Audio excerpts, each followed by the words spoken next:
I'm Mark Davis. Welcome to the last Dateline for 2004. Tonight, a Melbourne businessman goes head-to-head with a US giant, and new revelations about a tragedy in Thailand.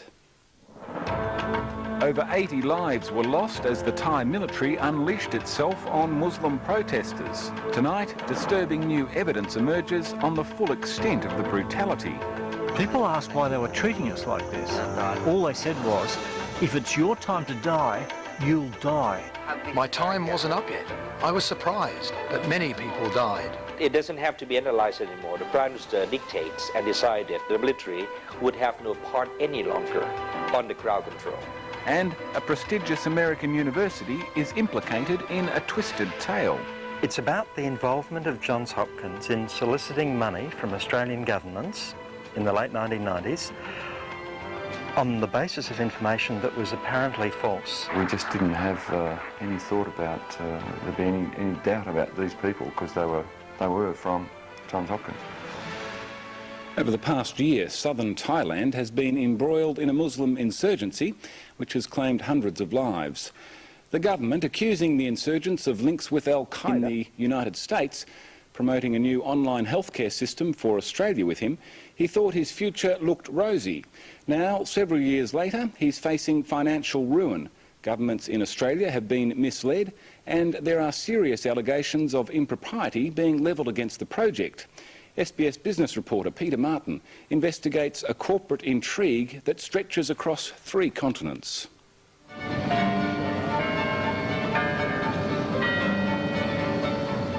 Welcome to one of the world's most prestigious medical institutions. Johns Hopkins University in the United States. Today is open day. And right now, if you face me, what you're looking at is the upper quad. This is the arts and sciences quad, and that's the engineering quad. And what you're Johns Hopkins was America's first research university. Coming to Hopkins, you can take classes in any of the schools that you desire. It doesn't really matter. There's no restriction. The only exception to that is biomedical engineering. The reason for that is because it's ranked #1 in the country. All right, why don't we start walking this way? It's produced more than 30 Nobel Prize winners. Gilman Hall. You guys just left the engineering. Everything about these grounds and those who work here spells respectability.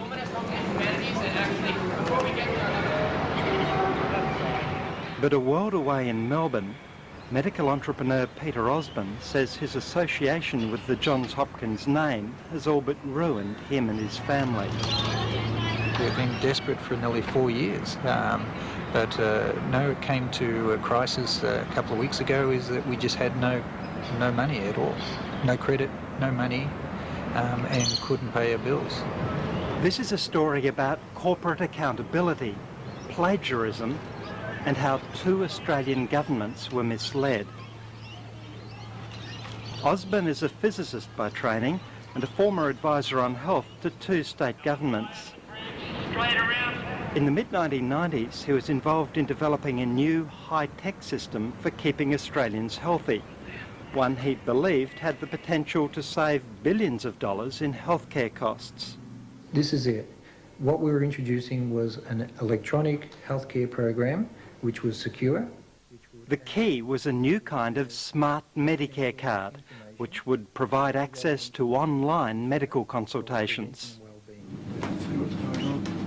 This kind of checkup would still have its place, but where the advice of specialists was needed, it could be sought remotely via computer from anywhere in the country.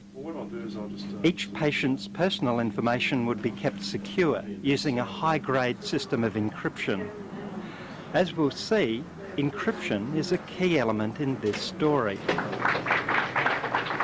So first I'd like to thank Peter Osborne for inviting me here today and the department. This is Kerry Kriz, at the time the Director of New Business Development in the Department of Radiology at the Johns Hopkins School of Medicine. It's rare footage of Kriz taken from a Victorian government video. I'm going to provide you with a couple of overviews today. He knew Osborne and what he'd been doing in Australia and told him he'd been working along similar lines in the United States. In 1997, he suggested that they combine their ideas and try to convince an Australian government to fund a feasibility study. Osborne had approached his federal MP. Good morning. Good morning, how are you? Good, thanks. Fran Bailey wanted to pilot such a scheme in her semi-rural Victorian electorate. Chris later arranged for her to visit Johns Hopkins and meet the university's staff. This is her itinerary. Bailey made this promotional video extolling the virtues of the scheme, by then known as View 21. For those people living in the small country towns, View 21 will provide the opportunity for them to have the same access to information as people living in our large capital cities. Dr. Wooldridge, parliamentary colleagues and ladies and gentlemen, I'm delighted to be here this morning. Victoria's Health Minister at the time, Rob Knowles, put up $150,000 to investigate the concept. Telstra came on board with a decision to invest $1 million if the scheme checked out. KPMG set up a unit to work on the technology. Over time, their involvement would cost them an estimated $500,000. The name Johns Hopkins was a great inducement. We just didn't have any thought about there being any doubt about these people because they were from Johns Hopkins. And if we click on here, we've got health alerts. What are the local health alerts in your community? In 1997, Chris brought to Australia this laptop computer demonstration of the scheme he claimed to have trialled in Minnesota. Osborne arranged for Chris to show it to politicians and officials, including Rob Knowles and the Federal Health Minister at the time, Michael Wooldridge. The idea gathered high-level political support. This letter shows that the Prime Minister directed Wooldridge to investigate the scheme after being approached by Fran Bailey. Wooldridge later replied that any request for Commonwealth funds would be favourably looked upon. Like many others, Wooldridge was in no doubt that the project involved the Johns Hopkins University. Chris wanted Osborne to work with what he said would be a Johns Hopkins subsidiary, a US company to be named Health Services International. These are the documents that set out the arrangement. Some of them were faxed from the Vice Dean's office at the Hopkins School of Medicine. Chris would be the CEO of Health Services International. Osborne would run Health Services Australia. Okay, well listen, Peter, thanks for setting this thing up. Yeah, thanks, Gary. Osborne tape-recorded the telephone conference that set up the Australian affiliate. I mean, Peter, I've known you for years. On that tape, Chris reiterates that Johns Hopkins is one of the ultimate owners of the key US operation, Health Services International. Unfortunately, I, by myself, can't represent all of HSI because not only is the government of Singapore an equity holder, but Johns Hopkins is. So, you know, there's a couple other people I got to talk to because... The Australian consultants that Osborne took on board were in no doubt they were dealing with Hopkins. Certainly through all the dealings that I personally had with Kerry Kress and also with Sam Clark, who was the senior in-house legal counsel for Hopkins, all the dealings I had with them, in my mind there's no doubt whatever that they represented Hopkins throughout the entirety of my relationship with them. Knowing the reputation of Johns Hopkins and what it would mean to have KPMG providing a service to Johns Hopkins, it was, in our minds, a marriage made in heaven. But the deal bogged down in bitter disputes between the Australian partners, including Victorian health officials who wanted Osborne out.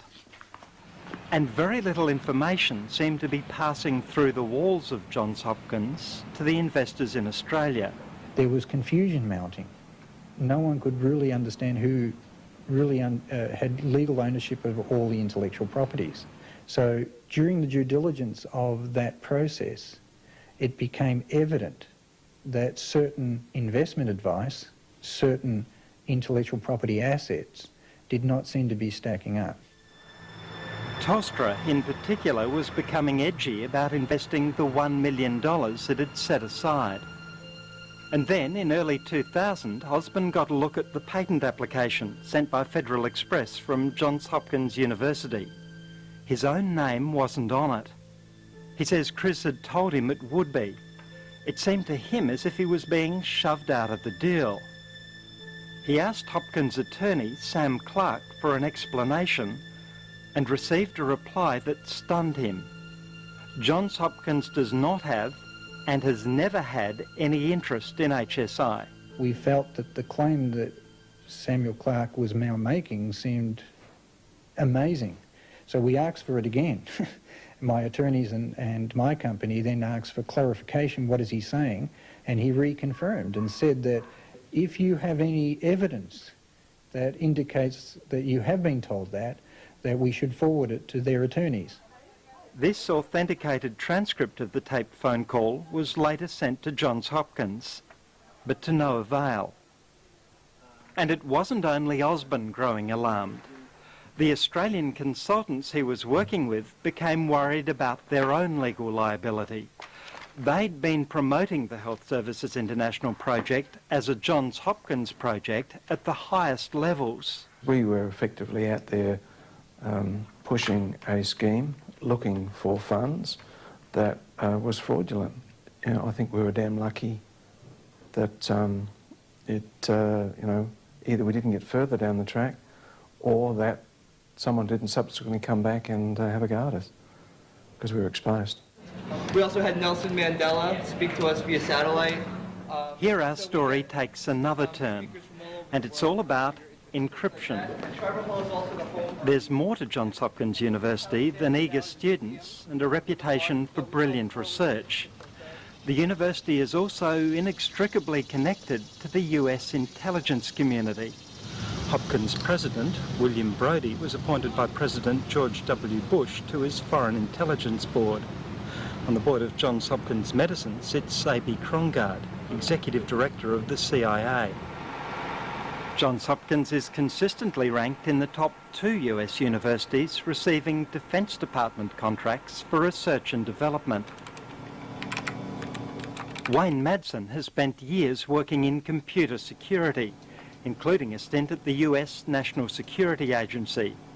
He says the Americans would have been very interested in Osborne's encryption system, and especially so in the digital master key, the so-called root key that unlocks the system, because the US regards increased access to information as one of its chief weapons in the war on terror. If somebody has access to has the root key, he's like the master key holder for a big office building or an apartment complex. The person who has the master key can gain access to all the apartments or all the offices in the building. In Melbourne, KPMG had begun setting up a highly secure room in a secret location in which to house Australia's digital master key. It knew that if the health scheme took off, the key might end up being used to protect a massive amount of other personal information as well. Well, it's one of those things best left unsaid because it really was a secure room. I mean, you had to have 3-factor authentication before you get into the door, into the main room, and all about 5 layers of security involved in it. It's a very, very demanding thing to build a highly protected room. And KPMG found staff representing themselves as being from Johns Hopkins very keen to know how that key would work. Well, we talked about the way we would go forward. It was all about how we were going to build the KPMG Johns Hopkins relationship and how we'd use. They wanted to know all the questions about the strength of our encryption. They wanted to know what our... And KPMG found staff representing themselves as being from Johns Hopkins very keen to know how that key would work. Well, we talked about the way we would go forward. It was all about how we were going to build the KPMG Johns Hopkins relationship and how we'd use. They wanted to know all the questions about the strength of our encryption. They wanted to know what our digital certificates were built on, and we discussed all that sort of stuff. Encryption and who controls the master key is a big issue in Europe as well. With his Australian problems still unresolved, in 2001 Osborne went to Switzerland to work for WiseKey, a company headed by a former Australian colleague, Malcolm Hutchinson. WiseKey was also working on encryption, developing a non-US system for use in Europe and beyond. The opportunity being presented in Europe was unique. It was a root trust hub of security under the Swiss Alps which the Americans don't control. I think security is important legislatively. WiseKey had begun talking to Johns Hopkins and Kerry Kriz, by that time Special Assistant to its Dean of Medicine. Osborne had been invited to work at WiseKey at Kriz's suggestion, despite their unresolved legal issues. Known to both, he was to act as a go-between in negotiations. On the table was a $20 million investment in WiseKey. Osborne says he took on the role reluctantly after speaking with a Hopkins representative. I expressed serious concerns that I'm happy to do this, but I've had bad experiences with Mr. Kerry Kriz. I'd rather deal with him. I said this is about a business of trust, and I'll do it with you and the board, but I won't do it with Kerry Kriz. He advised me that the board insists that Kerry Kriz is the key point for negotiation, and it will not be achieved unless it's done with him. In the complex talks that followed, Kriz asked that Osborne drop his legal claims against him and the university in order to smooth the WiseKey negotiations. I received a telephone call from Mr. Malcolm Hutchinson and Carlos Morea and Juan Avalon, who's the attorney of WiseKey, that advising me that the meeting has just taken place and they expressed concerns that they were being asked by Hopkins for me to sign a legal agreement to give him indemnity, and they advised me that they would not agree to their request. For complex reasons, the deal fell through. Osborne says neither he nor anyone at WiseKey doubted who they were dealing with. But the university would later tell Dateline it never considered any direct relationship with WiseKey. Osborne also believes that Malcolm Hutchinson regarded his concerns as credible. Dateline understands that Australian police later sought a statement from Hutchinson about the matter and told him that the FBI would be in touch. Back in Australia, Osborne went to the Victorian Fraud Squad.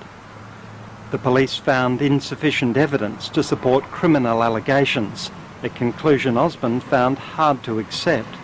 It's easier just to look at a case but come to a conclusion that it's not worth investigating because it'll consume resources, it's complex, it's US citizens, and this is a lot of work. Osborne was finding it hard to take on Hopkins. The two Melbourne law firms he engaged withdrew, citing conflicts of interest. Then Dun & Bradstreet told him it would attempt to collect the $500,000 Osborne believed Hopkins owed him for his 3 years' work on Health Services International. It then dropped the case, saying it was too complicated. As time passed, Osborne found more cause for alarm. In 2003, he looked more closely at the information Health Services International had been sending him. This was presented to the federal ministers and government in August '97. This is Osborne's copy of the computer demonstration that Kerry Kriz presented to Australian government ministers and senior officials in 1997. It purported to show the system that Kriz had developed and trialled in Minnesota. And it's copyright protected with a company called Health Services International. 1996. 1996, that's correct. To his dismay, Osborne found much of the text remarkably similar to that on a public website operated by the University of Iowa. On this side here, we have, it belongs to the University of Iowa, the virtual hospital. Copyright, 1995. So one is copied from the other? Absolutely, and in fact... Well, one is identical to the other, nearly identical, we can certainly say that. Nearly identical. This is 75% duplication. And you know that? Absolutely, running it through tools, it's got a 75% plagiarism index, that it's a duplicate. Shocked, Osborne then looked again at the personnel supposedly behind Kriz's project in 1996. The project's chief financial officer was apparently Mr. Bruce Holbrook from his company, which apparently was doing all the due diligence on the financials that are enclosed. When Osborne checked with Bruce Holbrook at Goodman and Company, he found that neither Mr. Holbrook nor Goodman and Company know anything about Health Services International. And additionally, Dr. Donna Willis, who's... Other staff on the project said the same thing. Healthcare on TV. Osborne then took a closer look at the doctors featured in the Ask the Doctor demonstration presented to Australian government ministers.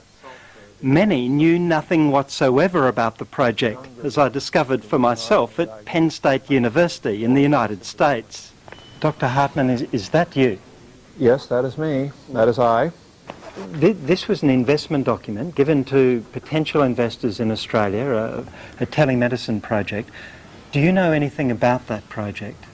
I know nothing other than what you have corresponded to me about it via email, but I know nothing about this corporation. How then do you think your name could have come, and photo, could have come to have been there as part of the project? I can only hypothesize that this was taken from the internet, and it even lists me as an obstetrician, which I am not. I'm a radiologist, a diagnostic radiologist, so they've cut and pasted and not even given me credit for being a radiologist. Essentially your identity has been stolen. I believe that is true. What about the other people mentioned here? Yeah, the other people are in our department. We have Dr. John Barr, who is a radiologist, not a cardiologist, and Kathy Egley, Kathleen D. Egley here, she is our department chairman now. And it says ask the urologist, and she is a diagnostic radiologist. She's a pediatric radiologist, and I'm sure that she also has no knowledge of this investment group that you've talked about. Late last year, Osborne took this evidence to the federal police. He was concerned not only about what had happened to him, but how 2 Australian governments had been misled. This is an elaborate business investment proposal put in front of our governments, people with a lot of credibility on the line to endorse something.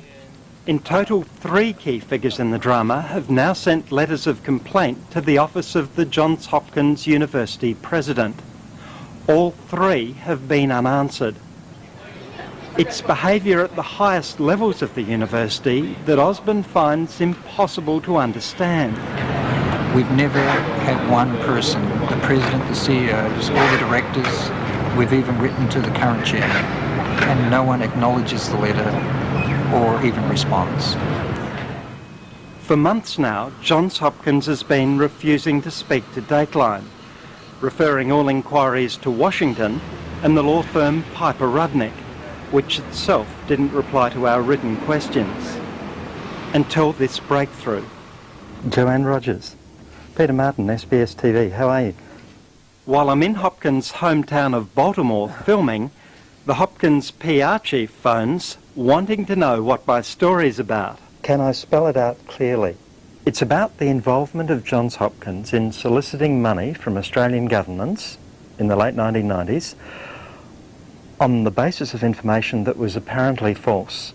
She asks who in Australia thought Hopkins was involved. Yeah, the Minister for Health, Michael Wardridge. I have a letter from Michael Wardridge, the Minister for Health, dated 14th of May 1998, to the Prime Minister of Australia, John Howard. For all I know, Hopkins wasn't involved. Maybe Kerry Kriz misled the Federal Health Minister, misled Victoria's Health Minister into thinking that Hopkins was involved. Hopkins promises a reply. Okay, bye-bye. Dateline subsequently received this email. It says in part, Peter Osborne has embarked on a relentless and aggressive campaign to harass and disparage Hopkins. That Hopkins has conducted extensive investigations and that, without exception, the conclusion has been that there is nothing on which to base any concern. It's hard to imagine how that can be. Kerry Kriz had falsely led governments and others to believe that Hopkins was behind his scheme, had used a plagiarised website, had falsely claimed the involvement of reputable doctors, and had conducted negotiations in Geneva that the university says it never considered to be a direct relationship.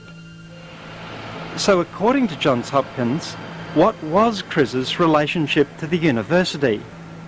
Their email says Kerry Kriz was acting on his own with the project outside the scope of his employment, but that he'd obtained permission from the university to do so. I sent Johns Hopkins a number of follow-up questions. I wanted absolute confirmation that the university wasn't involved in what took place in Australia. I received no reply. Hello, I'm trying to get in touch with Kerry Chris. Kerry Chris won't answer my phone calls. He left Hopkins in 2002 to go to a firm called Amcare, which calls itself a Johns Hopkins affiliate. I'm paying a visit to its registered address. This is the only similar nameplate I can find. It reads American Labs International, Johns Hopkins International.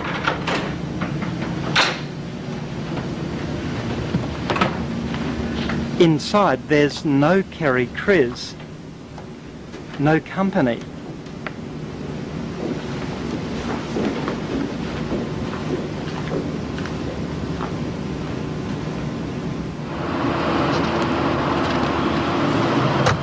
I go to his home. He isn't there. I leave a note. Perhaps he'll call me back in Australia. My issues are with the police, my evidence is with the police. I want people charged. Back in Melbourne, Peter Osborne is amassing yet more evidence to present to the federal police, whose investigation is still open. But he's aware that to succeed, he'll have to prevail over one of the world's best connected organisations. They are absolutely convinced that all they have to do is use their name, Johns Hopkins, and that's good enough for anyone, okay? They're more important than I am. Elsewhere in Melbourne, Kevin Fitzgerald has left KPMG and the field of healthcare. But he's sad for what might have been. It's such a disappointment for the opportunity for making a contribution to improving people's health, to encouraging people to be proactive about their own health. And to lose that opportunity when it was just there, it's just such a disappointment. Peter Osborne's dreams about Australia's health system lie in ruins. Exhausted by legal bills, he's begun a new life as a school teacher. But he says he'll never give up his battle against Hopkins. I'll always fight, and they'll never win. My wife and I are very strong, my son's very strong. We've lost everything. We've got nothing to lose now. It's Hopkins who has to call this to a truce. That report by Peter Martin. And that's our program for tonight and the last one for this year. As always, if you have any comments about Dateline, you can leave them on our website at sbs.com.au/Dateline. Tonight is also my last program. Thanks for joining me over the last couple of fairly tumultuous years. Tune in again next January when Dateline returns. Good night.